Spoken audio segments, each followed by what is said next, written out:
Dernière nouvelle de l'heure. Actualité numéro 1. Les États-Unis dévoilent le Replicator pour contrer l'armée chinoise, le futur est là. L'annonce par les États-Unis de l'initiative Replicator visant à contrer la montée en puissance militaire de la Chine est une indication claire des tensions croissantes entre ces deux puissances mondiales. Il est indéniable que l'expansion rapide et la modernisation des forces armées chinoises ont attiré l'attention des États-Unis, suscitant le besoin d'une réponse stratégique.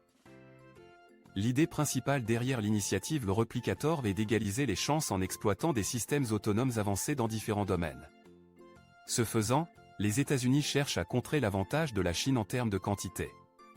Cette approche stratégique témoigne d'un changement dans la nature de la rivalité par rapport à l'époque de la guerre froide, comme l'a reconnu la secrétaire adjointe à la Défense, Kathleen Hicks.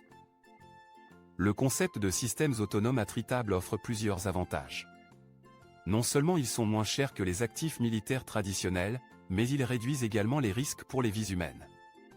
De plus, leur capacité à être rapidement améliorée et mise à niveau offre aux États-Unis une flexibilité et une adaptabilité qui leur donnent un avantage dans cette course aux armements technologiques émergentes. Pour dissuader efficacement l'agression chinoise, il est crucial pour les États-Unis de démontrer leur crédibilité militaire et de rappeler constamment aux dirigeants chinois les risques liés à leurs actions. Les États-Unis cherchent à créer un environnement où les dirigeants chinois réfléchissent à deux fois avant de prendre des mesures hostiles. En soulignant l'importance de l'innovation, la secrétaire adjointe Hicks met en évidence le rôle de la technologie dans la formation de la guerre moderne et l'établissement de la dissuasion. Les États-Unis considèrent la Chine comme leur défi principal et reconnaissent la nécessité de faire face aux avancées significatives de l'armée populaire de libération. Les efforts de la Chine pour étendre et moderniser ses capacités militaires sont perçus comme une menace directe pour les avantages militaires américains, notamment dans la région Indo-Pacifique. Cette reconnaissance souligne davantage la nécessité pour les États-Unis de prendre des mesures proactives pour rester en avance et maintenir leur influence mondiale. En conclusion, la révélation de l'initiative Replicator reflète les préoccupations croissantes des États-Unis concernant la montée en puissance militaire de la Chine. Elle représente une réponse stratégique visant à contrer l'avantage de la Chine en quantité grâce à l'utilisation de systèmes autonomes modernes. L'accent mis sur l'innovation, l'adaptabilité et la crédibilité militaire témoignent de la nature évolutive de la rivalité entre ces deux puissances mondiales. Il sera intéressant de voir comment cette initiative se déploie et son impact sur la dynamique globale de la relation entre les États-Unis et la Chine. Maintenant, j'aimerais connaître votre avis sur ce sujet. Comment percevez-vous l'annonce de l'initiative Replicator? Pensez-vous qu'il s'agit d'une stratégie efficace pour contrer la montée en puissance militaire de la Chine? Partagez vos opinions dans la section des commentaires ci-dessous. Nouvelle numéro 2. L'Europe doit s'agrandir d'ici 2030, déclare le président du Conseil européen. Le président du Conseil européen, Charles Michel, a fixé un objectif ambitieux pour l'Union européenne, UE. Il estime que de nouveaux pays devraient être admis dans le bloc le plus tôt possible. Lors de son discours au Forum stratégique de Bled en Slovénie, Michel a souligné la nécessité de l'expansion et a exprimé sa confiance quant à sa réalisation d'ici 2030. La volonté d'élargissement fait suite aux préoccupations au sein du bloc concernant les nations européennes non membres de l'UE tombant sous l'influence de puissances telles que la Russie et la Chine. L'urgence d'une expansion s'est intensifiée notamment après l'invasion de l'Ukraine par la Russie, incitant des pays comme l'Ukraine, la Moldavie et la Géorgie à chercher à adhérer à l'UE pour se libérer de l'influence russe. Cependant, bien que le désir d'agrandir l'UE soit évident, il est essentiel de prendre en compte les défis et les complexités impliquées. De nombreux pays des Balkans, par exemple, font face à des obstacles juridiques, politiques et diplomatiques qu'ils doivent surmonter avant de devenir membres de l'UE.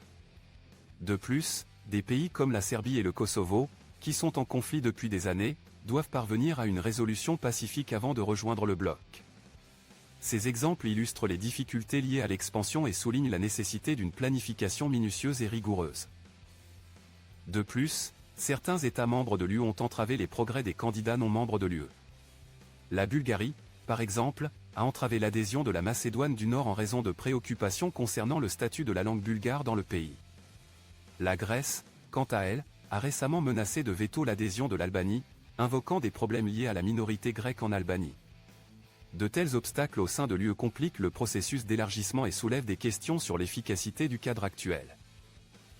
Le président Michel reconnaît la frustration due au rythme lent de l'expansion de l'UE, tant au sein de la région qu'au sein de l'UE elle-même.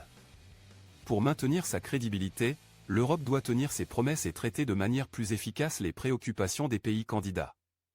Cependant, même si l'ambition de Michel en matière d'élargissement est louable, il reste à voir si elle peut être réalisée d'ici la date limite proposée en 2030. Compte tenu de ces complexités, il est essentiel de recueillir des opinions analytiques, de tirer des conclusions et de faire des comparaisons. Les téléspectateurs sont encouragés à partager leurs réflexions sur le sujet et à donner leur opinion dans la section des commentaires. Quelle est votre opinion sur l'expansion de l'UE? Pensez-vous qu'il s'agit d'une étape nécessaire pour protéger les pays européens des influences extérieures? Ou est-ce que les défis et les inconvénients potentiels l'emportent sur les avantages? Partagez votre perspective ci-dessous. Actualité numéro 3. Les États-Unis cherchent-ils réellement à entraver la croissance économique de la Chine? La vérité selon la secrétaire au commerce.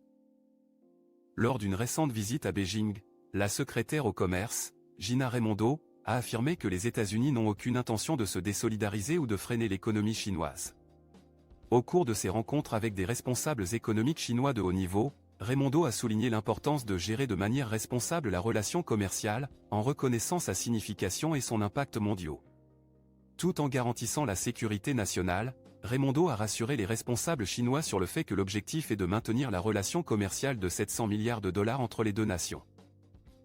Le Premier ministre chinois Li Qiang a exprimé le souhait d'une communication renforcée et de maintenir les liens économiques entre les États-Unis et la Chine. Selon le Premier ministre Li, un dialogue constructif est essentiel pour comprendre les préoccupations mutuelles, trouver un terrain d'entente et renforcer la coopération. Raimondo a fait écho à ces sentiments, mettant en évidence la stabilité et les avantages qu'une relation économique et commerciale bien entretenue apporte aux deux pays et au monde. Raimondo a en outre souligné que les États-Unis cherchent à coopérer avec la Chine sur diverses questions critiques, notamment le changement climatique, l'intelligence artificielle et la crise du fentanyl. Ces domaines de préoccupation communes offrent des opportunités de collaboration et peuvent contribuer au renforcement global des relations bilatérales. Le vice-premier ministre Li Fan, chef de l'influente agence chinoise de planification économique, a évoqué le consensus atteint entre le président chinois Xi Jinping et le président américain Joe Biden lors de leur rencontre à Bali en novembre.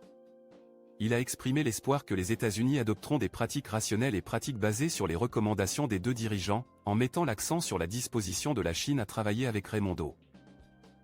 Lors des discussions avec le ministre chinois de la Culture et du Tourisme Hu Ping, l'accent a été mis sur la promotion des liens entre les peuples grâce à une augmentation du tourisme et des échanges éducatifs. Les deux parties ont convenu de la valeur de telles initiatives pour renforcer les relations bilatérales. La visite de Raimondo intervient à un moment crucial alors que les États-Unis et la Chine s'efforcent de stabiliser leurs relations souvent tumultueuses.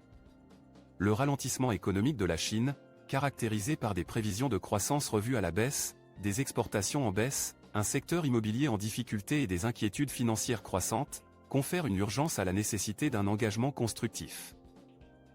Du point de vue des responsables chinois, le département de Raimondo a joué un rôle important dans plusieurs domaines qui ont contribué à une friction accrue, notamment les restrictions sur les exportations de semi-conducteurs.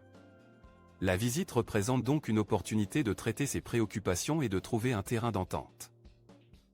Reconnaissant l'importance d'une relation économique stable, Raimondo a souligné que la majorité du commerce entre les États-Unis et la Chine ne constitue pas de risque pour la sécurité nationale. Elle a souligné qu'il est possible de promouvoir et de protéger à la fois le commerce et la sécurité des États-Unis, mettant en évidence la compatibilité des deux objectifs. Pour renforcer la coopération économique, les États-Unis et la Chine ont annoncé la création de nouveaux canaux de communication, notamment un groupe de travail composé de responsables et d'entreprises des deux pays. De plus, un mécanisme d'échange d'informations sur l'application des contrôles à l'exportation des États-Unis contribuera à la transparence et à la gestion des questions économiques entre les deux pays. En conclusion, il est évident que les États-Unis ne cherchent pas à saper l'économie chinoise ou à se désolidariser. Au contraire, ils cherchent à gérer de manière responsable la relation commerciale dans l'intérêt des deux nations et de l'économie mondiale dans son ensemble. La visite de la secrétaire Raimondo témoigne de l'engagement à engager un dialogue et à trouver un terrain d'entente sur des questions clés. Les opinions et les points de vue des spectateurs sur ce sujet seront précieux pour comprendre le sentiment du grand public et favoriser des discussions ultérieures. Merci de partager vos pensées et vos opinions dans la section des commentaires ci-dessous.